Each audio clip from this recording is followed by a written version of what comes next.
undega bavuga Kabahizi nk'uko babivuze ngo impamvu zikomeye ngo nuko umukoresha we kuri 24 ataharaye, ariko nta cyemezo cy'uko yaba yarararanye nanjye kuko ashobora no kurara ahandi.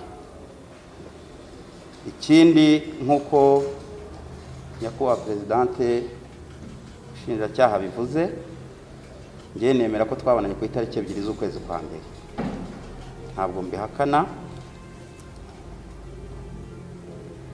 Ibindi nuko kuva icyo gihe nk'uko yabyivugiye mu itangazamakuru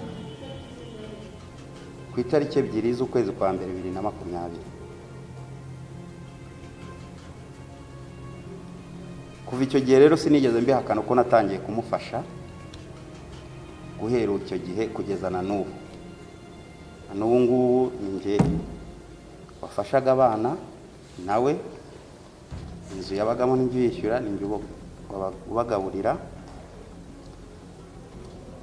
Ntabwo rero kuva icyo gihe yaba azi ko yakorewe icyaha yarigengaga, ndetse yari afite n'uburenganzira bwo kuba yabiregera icyo gihe. Ikindi ntabwo yigeze atera intambwe ngo ajye kundega mu bugenzacyaha, ari naho mvuga ko habayemo akagambane, ahubwo yagiye mu itangazamakuru. Ibi byose byagiye mu itangazamakuru kubwo umunyamakuru w'Isimbi wamubeshyaga ko azamufasha, hari abantu bo hanze bazamuha amafaranga menshi. Ibyo byose bikaba aho yaransabye miliyoni 5 kumukodeshereza inzu y'300,000, kumushakira umukozi ngo uzubereye mu byo kurera abana. Mubwira ko ibyo ntabishobora, ariko nyakubahwa Presidente nagira ngo nkumenyeshe ko nabo bana babaga iwanjye, yaje kubatwara ari ku wa gatandatu, yiba umwe amujyana ku ngufu, undi arasigara. Hanyuma isumubyara yari ari mu rugo iwanjye, mu gitondo aramuhamagara ati witandukanye abana, zana uwo mwana umugarure, n'ubundi wari warabataye hano, cyangwa se uzutware n'uyu. Yahisemo kuza kumutwara. Akimara kumutwara, umunyamakuru witwa Murungisa barampamagara, arambwira ati mfite inkuru yawe, urampa miliyoni 2, hanyuma niba utazimpaye ubwo nyine urajya ahagaragara.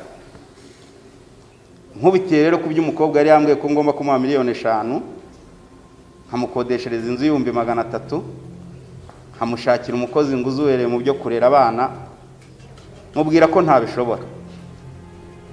Inkuru nuko yasohotse. Nyakubahwa Presidente rero ntabwo uyu mugore nk'uko bivuga namusambanyije, ahubwo twarumvikanye ndetse ndanamwishyura.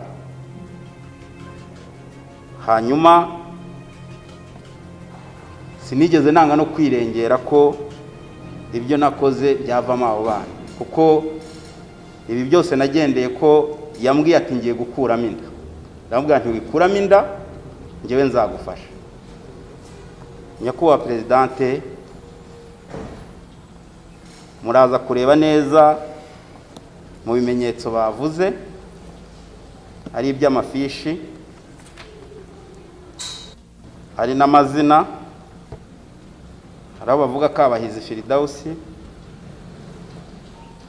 ndetse hari naho bashidikanya ku matariki. Muraza kureba mu bimenyetso batanze ubwo bajyaga aho avuka, ifishi yo kwa muganga, namwe muraza kubireba murasanga ari ibinyoma byambaye ubusa. Ibyo byose rero bikaba kubw'indonke abantu bashaka ku bandi. ngiye ku by'ifishi, nyakubahwa President, ifishi yo kwa muganga igaragara ko iriho umudugudu, kandi muri 2002 nta mudugudu wari uriho.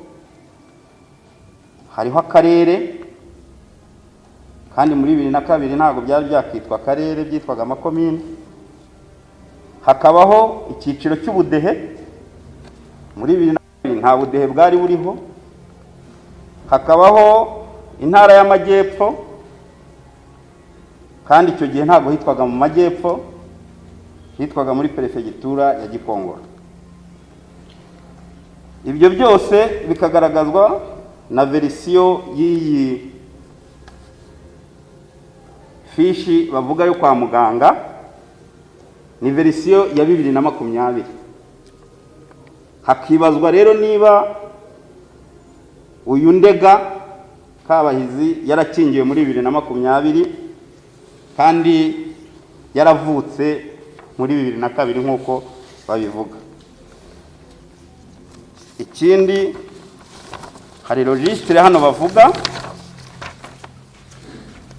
uraza ugasanga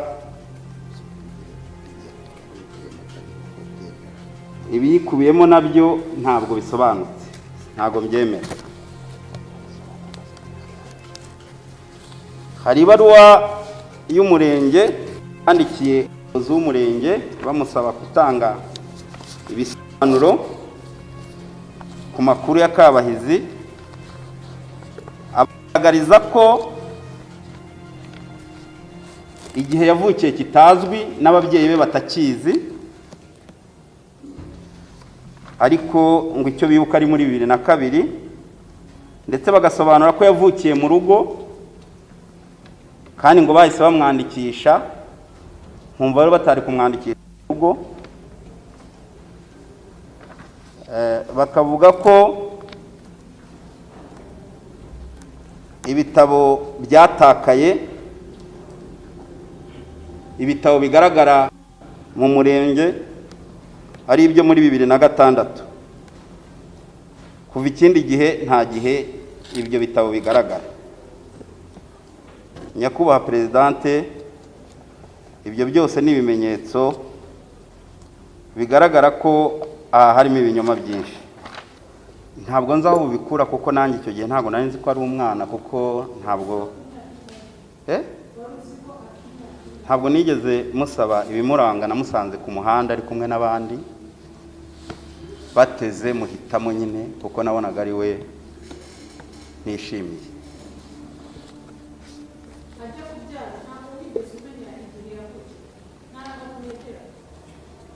Ntaranga muntu iyo nigeze mbona, kuko no mu kujya no kubyara kwe nk'uko nabibabwiye, hari amafishi mfite hano agaragaza ko abana ari abakwizera Jean Claude. Ibyo byose ni ibimenyetso nagiye mbona nyuma. Murakoze.